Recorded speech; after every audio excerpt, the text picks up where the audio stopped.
Pride and Prejudice, Chapter 51. Their sister's wedding day arrived, and Jane and Elizabeth felt for her probably more than she felt for herself. The carriage was sent to meet them and they were to return in it by dinner time. Their arrival was dreaded by the elder Miss Bennets, and Jane more especially, who gave Lydia the feelings which would have attended herself, had she been the culprit, and was wretched in the thought of what her sister must endure. They came. The family were assembled in the breakfast-room to receive them.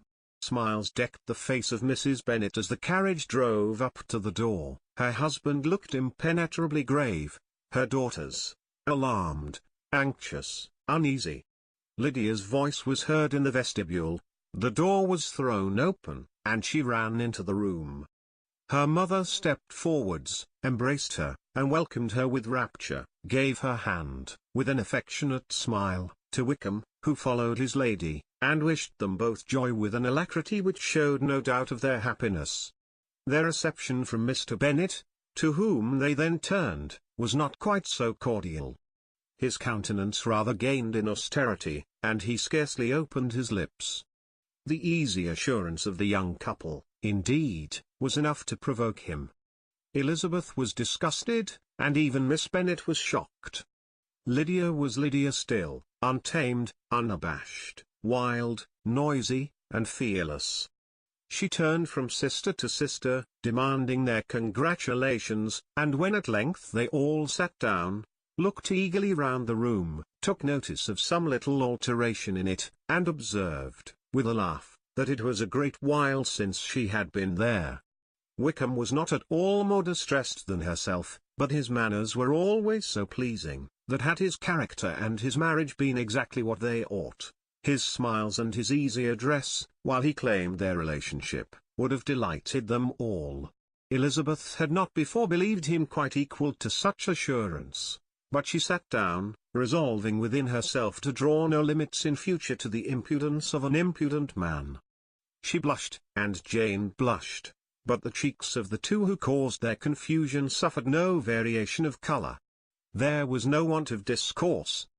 The bride and her mother could neither of them talk fast enough, and Wickham, who happened to sit near Elizabeth, began inquiring after his acquaintance in that neighbourhood, with a good-humoured ease which she felt very unable to equal in her replies.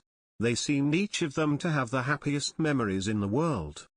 Nothing of the past was recollected with pain, and Lydia led voluntarily to subjects which her sisters would not have alluded to for the world. "Only think of its being 3 months," she cried, "since I went away. It seems but a fortnight, I declare, and yet there have been things enough happened in the time. Good gracious! When I went away, I am sure I had no more idea of being married till I came back again, though I thought it would be very good fun if I was." Her father lifted up his eyes. Jane was distressed. Elizabeth looked expressively at Lydia, but she, who never heard nor saw anything of which she chose to be insensible, gaily continued, "Oh, Mamma, do the people hereabouts know I am married today? I was afraid they might not, and we overtook William Goulding in his curricle, so I was determined he should know it, and so I let down the side glass next to him, and took off my glove, and let my hand just rest upon the window frame, so that he might see the ring, and then I bowed and smiled like anything." Elizabeth could bear it no longer. She got up, and ran out of the room, and returned no more, till she heard them passing through the hall to the dining parlour. She then joined them soon enough to see Lydia, with anxious parade, walk up to her mother's right hand, and hear her say to her eldest sister, "Ah, Jane, I take your place now, and you must go lower, because I am a married woman." It was not to be supposed that time would give Lydia that embarrassment from which she had been so wholly free at first. Her ease and good spirits increased. She longed to see Mrs. Phillips, the Lucases, and all their other neighbours, and to hear herself called Mrs. Wickham by each of them, and in the meantime, she went after dinner to show her ring, and boast of being married, to Mrs. Hill and the 2 housemaids. "Well, Mamma," said she, when they were all returned to the breakfast-room, "and what do you think of my husband? Is not he a charming man?" I am sure my sisters must all envy me. I only hope they may have half my good luck. They must all go to Brighton. That is the place to get husbands. What a pity it is, Mamma, we did not all go. Very true, and if I had my will, we should. But my dear Lydia, I don't at all like your going such a way off. Must it be so? Oh, Lord. Yes, there is nothing in that. I shall like it of all things. You and Papa, and my sisters, must come down and see us. We shall be at Newcastle all the winter, and I dare say there will be some balls, and I will take care to get good partners for them all. I should like it beyond anything, said her mother, and then when you go away, you may leave one or two of my sisters behind you, and I dare say I shall get husbands for them before the winter is over. I thank you for my share of the favour, said Elizabeth, but I do not particularly like your way of getting husbands. Their visitors were not to remain above 10 days with them. Mr. Wickham had received his commission before he left London, and he was to join his regiment at the end of a fortnight. No one but Mrs. Bennet regretted that their stay would be so short, and she made the most of the time by visiting about with her daughter, and having very frequent parties at home. These parties were acceptable to all. To avoid a family circle was even more desirable to such as did think, than such as did not. Wickham's affection for Lydia was just what Elizabeth had expected to find it, not equal to Lydia's for him. She had scarcely needed her present observation to be satisfied, from the reason of things, that their elopement had been brought on by the strength of her love, rather than by his, and she would have wondered why, without violently caring for her, he chose to elope with her at all, had she not felt certain that his flight was rendered necessary by distress of circumstances, and if that were the case, he was not the young man to resist an opportunity of having a companion. Lydia was exceedingly fond of him. He was her dear Wickham on every occasion, no one was to be put in competition with him. He did everything best in the world, and she was sure he would kill more birds on the 1st of September, than anybody else in the country. One morning, soon after their arrival, as she was sitting with her two elder sisters, she said to Elizabeth, "Lizzie, I never gave you an account of my wedding, I believe. You were not by, when I told Mamma and the others all about it. Are not you curious to hear how it was managed?" "No, really," replied Elizabeth, "I think there cannot be too little said on the subject." "La! You are so strange. But I must tell you how it went off. We were married, you know, at St. Clement's, because Wickham's lodgings were in that parish. And it was settled that we should all be there by 11 o'clock. My uncle and aunt and I were to go together, and the others were to meet us at the church. Well, Monday morning came, and I was in such a fuss. I was so afraid, you know, that something would happen to put it off, and then I should have gone quite distracted. And there was my aunt, all the time I was dressing, preaching and talking away just as if she was reading a sermon.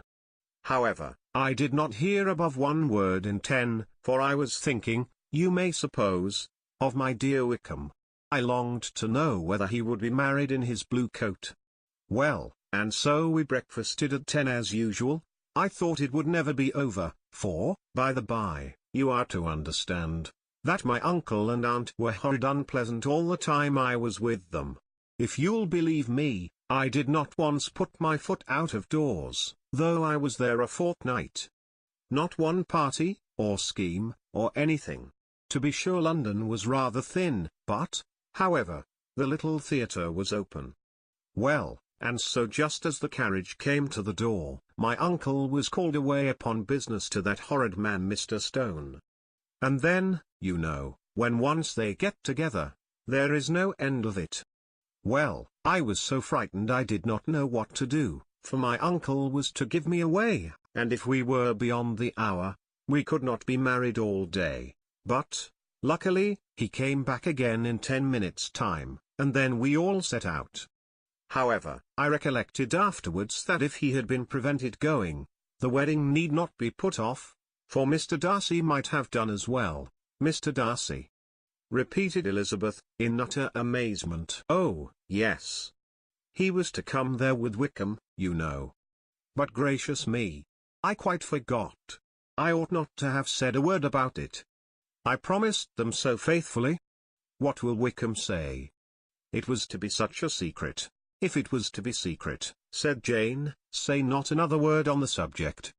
You may depend upon my seeking no further. Oh, certainly, said Elizabeth, though burning with curiosity. We will ask you no questions.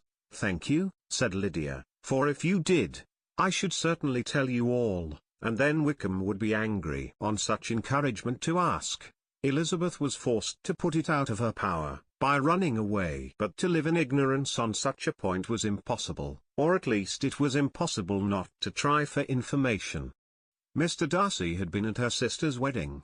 It was exactly a scene, and exactly among people, where he had apparently least to do, and least temptation to go.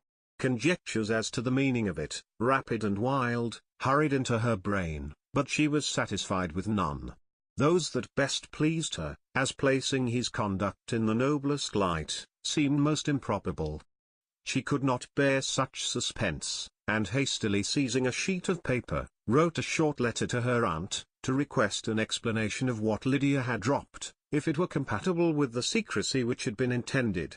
You may readily comprehend, she added, what my curiosity must be to know how a person unconnected with any of us, and comparatively speaking a stranger to our family, should have been amongst you at such a time. Pray write instantly, and let me understand it unless it is, for very cogent reasons, to remain in the secrecy which Lydia seems to think necessary, and then I must endeavour to be satisfied with ignorance. Not that I shall, though, she added to herself, as she finished the letter, and my dear aunt, if you do not tell me in an honourable manner, I shall certainly be reduced to tricks and stratagems to find it out. Jane's delicate sense of honour would not allow her to speak to Elizabeth privately of what Lydia had let fall. Elizabeth was glad of it, till it appeared whether her inquiries would receive any satisfaction. She had rather be without a confidant,